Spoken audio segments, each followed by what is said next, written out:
வணக்கம். இன்றைய முக்கிய செய்திகள். கார்கில் வெற்றி தினத்தையொட்டி கடற்கரை சாலையில் உள்ள போர் வீரர் நினைவிடத்தில் முதலமைச்சர் ரங்கசாமி மலர் வளையம் வைத்து உயிர் நீத்த வீரர்களுக்கு மரியாதை செலுத்தினார்.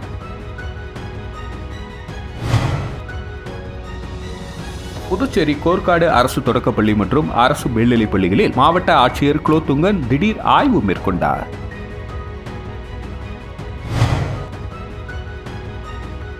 புதுச்சேரி டிஜிபியாக ஷாலினி சிங்கை நியமித்து மத்திய உள்துறை அமைச்சகம் உத்தரவு பிறப்பித்துள்ளது.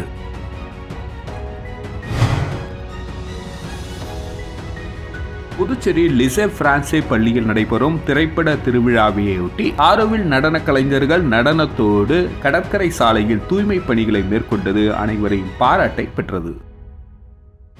புதுச்சேரியில் கார்கில் வெற்றி தினத்தையொட்டி கடற்கரை சாலையில் உள்ள போர் வீரர் நினைவிடத்தில் முதலமைச்சர் ரங்கசாமி மலர் வளையம் வைத்து உயிர் நீத்த வீரர்களுக்கு மரியாதை செலுத்தினார். புதுச்சேரி அரசு சார்பில் கார்கில் வெற்றி தினம் இன்று புதுச்சேரி கடற்கரை சாலையில் பிரெஞ்சு தூதரகம் எதிரில் அமைந்துள்ள போர் வீரர் நினைவு சின்னத்தில் கொண்டாடப்பட்டது. இவ்விழாவில் முதலமைச்சர் ரங்கசாமி கலந்து கொண்டு போர் வீரர் நினைவு சின்னத்திற்கு மலர் வளையம் வைத்து கார்கில் போரில் உயிர் நீத்த வீரர்களுக்கு அஞ்சலி செலுத்தினார். இதனைத் தொடர்ந்து சட்டப்பேரவைத் தலைவர் செல்வம், அமைச்சர்கள் நமச்சிவாயம், திருமுருகன், சட்டப்பேரவை துணைத் தலைவர் ராஜவேலு, அரசு கொறடா ஏகேடி ஆறுமுகம், சட்டமன்ற உறுப்பினர்கள் KSP ரமேஷ், பாஸ்கர் என்கிற தட்சிணாமூர்த்தி, சம்பத், அசோக் பாபு ஆகியோர் போர் வீரர் நினைவிடத்தில் மலர் தூவி மரியாதை செலுத்தினார்கள். இந்த நிகழ்ச்சியில் காவல்துறை தலைமை இயக்குநர் ஸ்ரீனிவாஸ், அரசு செயலர்கள் பத்மா ஜெய்ஸ்லால், கேசவன், மாவட்ட ஆட்சியர் குலோத்துங்கன், இந்திய கடலோர காவல் படை, தேசிய மாணவர் படை அதிகாரிகள் மற்றும் முன்னாள் ராணுவ வீரர்கள் பலரும் கலந்து கொண்டு போர் வீரர் நினைவு சின்னத்திற்கு மலர் வளையம் வைத்து கார்கில் போரில் உயிர் நீத்த வீரர்களுக்கு அஞ்சலி செலுத்தினர். இதனைத் தொடர்ந்து 2 நிமிட மௌன அஞ்சலி செலுத்தப்பட்டது. இவ்விழாவில் கார்கில் வெற்றி தினம் வெள்ளி விழாவினையொட்டி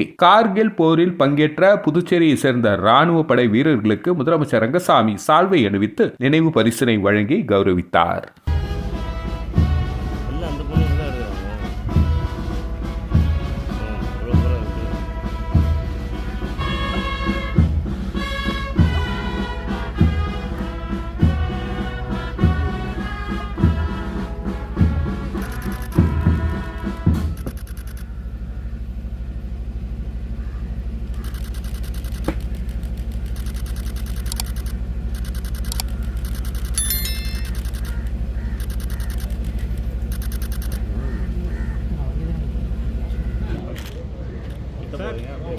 புதுச்சேரி கோர்க்காடு அரசு தொடக்கப்பள்ளி மற்றும் அரசு மேல்நிலைப் பள்ளிகளில் மாவட்ட ஆட்சியர் குலோத்துங்கன் திடீர் ஆய்வு மேற்கொண்டார். புதுச்சேரி மாவட்ட ஆட்சியர் குலோத்துங்கன் கோர்க்காடு அரசு தொடக்கப்பள்ளி மற்றும் அரசு மேல்நிலைப் பள்ளிகளில் திடீர் ஆய்வு மேற்கொண்டார். முதலில் ஆசிரியர்களின் வருகை பதிவேட்டினை பார்வையிட்ட கலெக்டர் ஆசிரியர்கள் சரியான நேரத்திற்கு வகுப்பு எடுக்கிறார்களா என்பதனை ஆய்வு செய்தார். பின்னர் வகுப்பறைக்கு சென்ற மாணவ மாணவிகளுடன் உரையாடிய மாவட்ட ஆட்சியர் தங்களுக்கு ஏதேனும் குறைகள் இருந்தால் நேரடியாக தெரிவிக்கலாம் என்றார். இதனைத் தொடர்ந்து வில்லியனூர் சார் பதிவாளர் அலுவலகத்திற்கும் சென்று மாவட்ட ஆட்சியர் ஆய்வு மேற்கொண்டார்.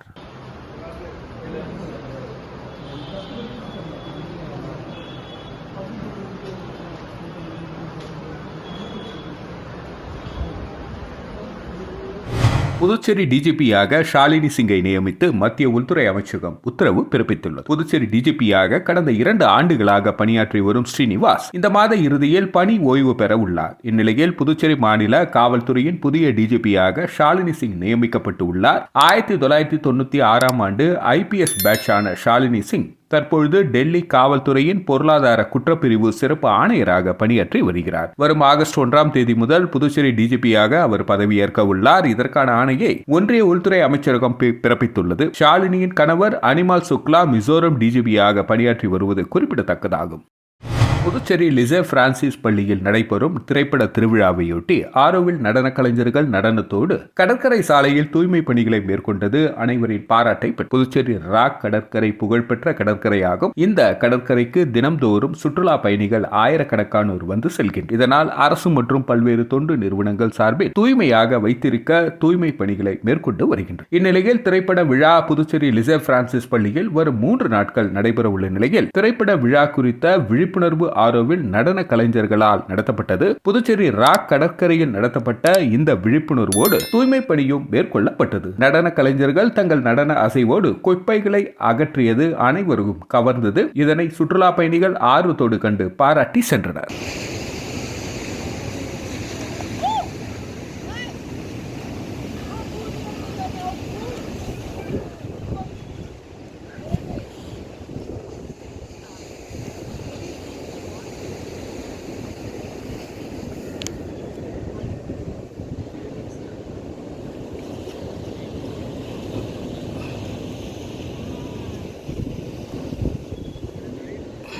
புதுச்சேரி சட்டப்பேரவையில் சபாநாயகர் மீது நம்பிக்கை இல்லாத தீர்மானத்தை கொண்டு வர வேண்டும் என அதிமுக மாநில செயலாளர் அன்பழகன் வலியுறுத்தியுள்ளார். புதுச்சேரியில் உள்ள அதிமுக தலைமை அலுவலகத்தில் செய்தியாளர்களை சந்தித்த அதிமுக மாநில செயலாளர் அன்பழகன், புதுச்சேரி சட்டப்பேரவை தலைவர் செல்வம் மரபுகளை மீறி தொடர்ந்து செயல்பட்டு வருகிறார் என்றும், அரசின் புதிய திட்டங்கள் மற்றும் அமைச்சர்களின் துறை சம்பந்தமான பல்வேறு அறிவிப்புகளை தன்னுடைய அரசியல் சுய லாபத்திற்காக முன்கூட்டியே அறிவித்து விளம்பரம் தேடி வருவதாக குற்றம் சாட்டினார். சட்டப்பேரவையில் சபாநாயகர் மீது நம்பிக்கை இல்லா தீர்மானத்தை எதிர்க்கட்சிகள் கொண்டு வர வேண்டும் எனவும், ஆனால் எதிர்க்கட்சியாக இருக்கும் திமுக பாஜகவுடன் கள்ள கூட்டணி வைத்துள்ளதால் அதனை செய்ய வாய்ப்பில்லை என்றார். சபாநாயகரின் நடவடிக்கைகள் தொடர்பாக அதிமுக சார்பில் ஆளுநரிடம் புகார் தெரிவிக்கப்படும் என்றும், கூட்டணி ஆட்சியில் உள்ள முதலமைச்சர்களை சபாநாயகரை வைத்து மலைப்பாம்பு விழுங்குவது போல் பாஜக விழுங்குகிறது என்றார். பொதுவா இந்திய அளவுல எந்த ஒரு சட்டப்பேரவை தலைவராக இருந்தாலும் இப்படிதான் நடப்பாங்க. அதே போன்று தான் சார்ந்த அரசியல் கட்சியினுடைய, ஆனா நம்மளுடைய சட்டப்பேரவை தலைவர் பிஜேபி நிகழ்ச்சியிலும் கலந்துகிறார். பிஜேபியினுடைய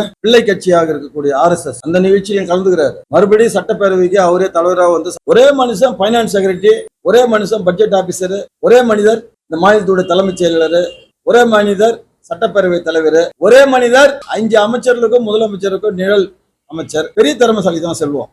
புதுச்சேரியில் ஸ்ரீ வெங்கடேஸ்வரா பாராமெடிக்கல் கல்லூரியின் முன்னாள் மாணவர்கள் சந்திப்பு நிகழ்ச்சி சிறப்பாக நடைபெற்றது. ஸ்ரீ வெங்கடேஸ்வரா பாராமெடிக்கல் கல்லூரியின் முன்னாள் மாணவர்களுக்கு பசுமை நிறைந்த கல்லூரி கால நினைவுகளை தன்னகத்தே கொண்ட இடமாக திகழ்கிறது. அதன் காரணமாக முன்னாள் மாணவர்கள் சந்திப்பு நிகழ்ச்சி புதுச்சேரி ஸ்ரீ வெங்கடேஸ்வரா பாராமெடிக்கல் கல்லூரியில் நடைபெற்றது. அதில் அக்கல்லூரியில் பயின்ற 11 ஆண்டுகளின் முன்னாள் மாணவர்கள் பலரும் கலந்து கொண்டனர். இந்த நிகழ்ச்சியில் ஸ்ரீ வெங்கடேஸ்வரா கல்வி குழுமத்தின் முதன்மை செயல் இயக்குனர் டாக்டர் வித்யா மற்றும் அக்கல்லூரியின் பொது மேலாளர் சவுந்தரராஜன் ஆகியோர் தலைமை தாங்கினார்கள். கல்வி குழுமத்தின் தலைவர் ஸ்ரீ ராமச்சந்திரன் கருணை மற்றும் ஊக்கமளிக்கும் விதமாக கருத்துரையாற்றினார். கல்லூரியின் முதல்வர் டாக்டர் ஆனந்த வைர்வேல், டிஜிஎம் புகழேந்தி மற்றும் அட்வைசர் வெங்கட்ராமன் ஆகியோர் சிறப்புரை ஆற்றினார்கள். முன்னாள் மாணவர் சந்திப்பில் கலந்து கொண்ட மாணவர்கள் தங்கள் கடந்த கால நினைவுகள் மற்றும் ஆசிரியர்களுடன் மீண்டும் இணைவதற்கும், கல்லூரி வளாகத்தில் தங்களின் மிகவும் நேசத்துக்குரிய சில நினைவுகளை மீண்டும் பார்வையிடுவதற்கும் ஒரு சிறந்த வாய்ப்பாக அமைந்தது என்று கூறினார்கள். இந்த நிகழ்ச்சியில் முற்காலத்தில் பிரிந்த மாணவர்கள் அவர்களின் சிறுகதைகள், அவர்களின் கடந்த கால நிகழ்வுகளை இணைக்கும் ஒரு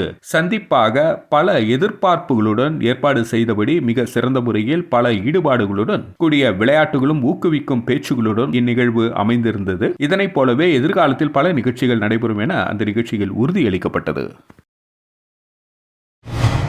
வில்லியனூர் கூடப்பாக்கம் பைபாஸ் சாலை போக்குவரத்து சிக்னல்களை போக்குவரத்து துறை ஆய்வாளர் செந்தில் கணேஷ் இயக்கி வைத்தார். வில்லியனூர் பிரதான சாலையான கூடப்பாக்கம் பைபாஸ் பகுதியில் வாகன ஓட்டிகள் மிகுந்த சிரமத்திற்கு உள்ளாகி வந்தனர். வில்லியனூர் கூடப்பாக்கம் பைபாஸ் சாலையில் தானியங்கி போக்குவரத்து சிக்னல்கள் புதியதாக அமைக்கப்பட்டன. புதியதாக அமைக்கப்பட்ட போக்குவரத்து சிக்னல்களை போக்குவரத்து துறை ஆய்வாளர் செந்தில் கணேஷ் தலைமை தாங்கி இயக்கி வைத்தார். இந்த நிகழ்ச்சியில் போக்குவரத்து துறை உதவி ஆய்வாளர்கள் ராமமூர்த்தி, அன்பழகன் ஆகியோர் முன்னிலை வகித்தனர். இந்த நிகழ்ச்சியில் போக்குவரத்து காவலர் நேரு உட்பட காவலர்கள் பலர் கலந்து கொண்டனர்.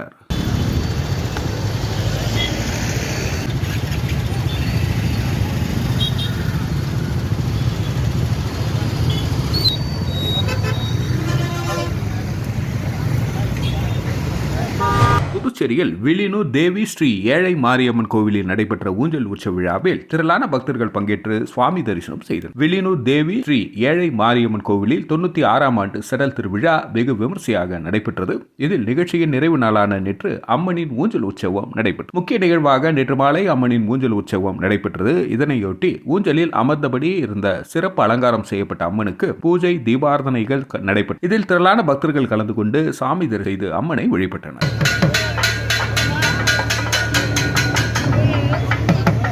7வது ஊதிய குழுவை அமல்படுத்த வேண்டும் உள்ளிட்ட பல்வேறு கோரிக்கைகளை வலியுறுத்தி 100க்கும் மேற்பட்ட அங்கன்வாடி ஊழியர்கள் சட்டப்பேரவை அருகே கண்டன ஆர்ப்பாட்டத்தில் ஈடுபட்டனர். புதுச்சேரி அங்கன்வாடி ஊழியர்கள் சங்கத்தின் சார்பில் பல்வேறு கோரிக்கைகளை வலியுறுத்தி சட்டசபை அருகே கண்டன ஆர்ப்பாட்டம் நடைபெற்றது. சங்க தலைவர் ராஜலட்சுமி தலைமையில் நடைபெற்ற இந்த ஆர்ப்பாட்டத்தில் 100க்கும் மேற்பட்ட அங்கன்வாடி ஊழியர்கள் கலந்து கொண்டு 7வது ஊதிய குழுவின் பரிந்துரைகளை அமல்படுத்துவது, நிலுவையில் உள்ள போனஸ் மற்றும் பஞ்சப்படியை வழங்குவது, 6வது ஊதிய குழு பரிந்துரைப்படி அங்கன்வாடி உதவியாளர்களுக்கு 50% நிலுவை ஊதியம் வழங்குவது, அரசு தரப்பில் பணிக்கொடையை முடக்கும் வகையில் உயர்நீதிமன்றத்தில் தொடுக்கப்பட்ட வழக்கை திரும்ப பெறுவது உட்பட பல்வேறு கோரிக்கைகளை வலியுறுத்தி கண்டன கோஷங்களை எழுப்பினார்கள்.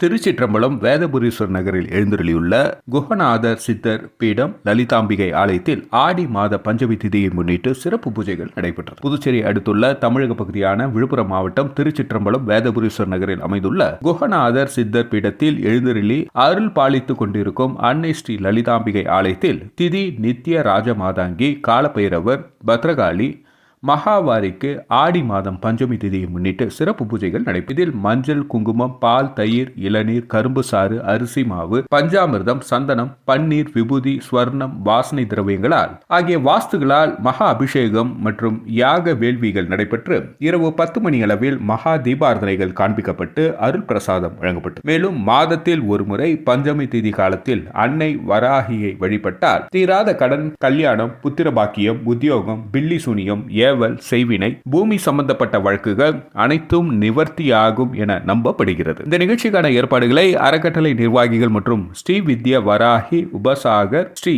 சக்தி சுவாமிகள் தலைமையில் நடைபெற்றது.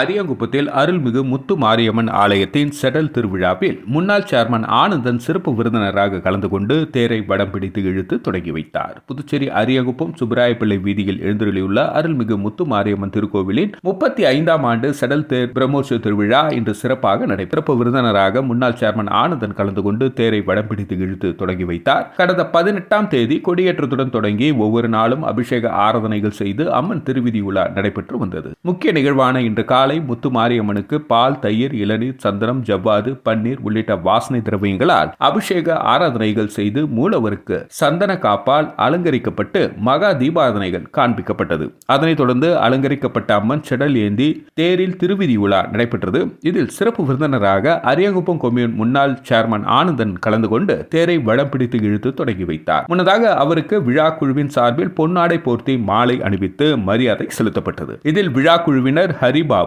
செந்தில், முத்து, ஆறுமுகம், செல்வம், கனகராஜ், குமார், பாலு, ராஜா, சத்தியமூர்த்தி மற்றும் திரளான பக்தர்கள் கலந்து கொண்டு தேரை வடம் பிடித்து இழுத்து சாமி தரிசனம் செய்தனர்.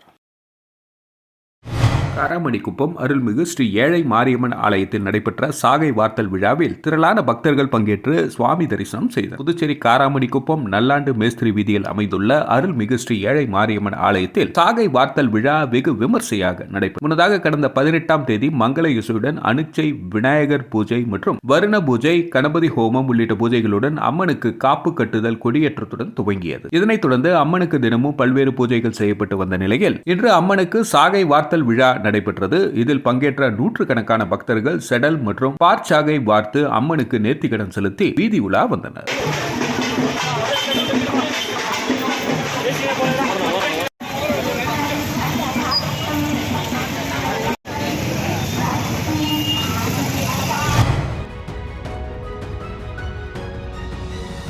கார்கில் வெற்றி தினத்தையொட்டி கடற்கரை சாலையில் உள்ள போர் வீரர் நினைவிடத்தில் முதலமைச்சர் ரங்கசாமி மலர் வளையம் வைத்து உயிர் நீத்த வீரர்களுக்கு மரியாதை செலுத்தினார்.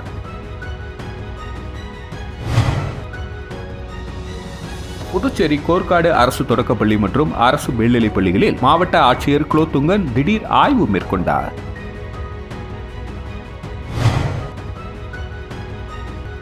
புதுச்சேரி டிஜிபியாக ஷாலினி சிங்கை நியமித்து மத்திய உள்துறை அமைச்சகம் உத்தரவு பிறப்பித்துள்ளது.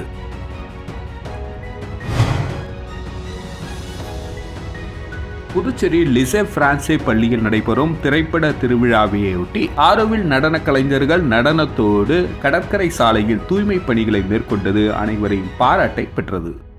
இத்துடன் செய்திகள் நிறைவடைகிறது. நன்றி, வணக்கம். செய்திகளை உடனுக்குடன் தெரிந்து கொள்ள கிரியேட்டிவ் மீடியா யூடியூப் சேனலை சப்ஸ்கிரைப் செய்து கொள்ளுங்கள்.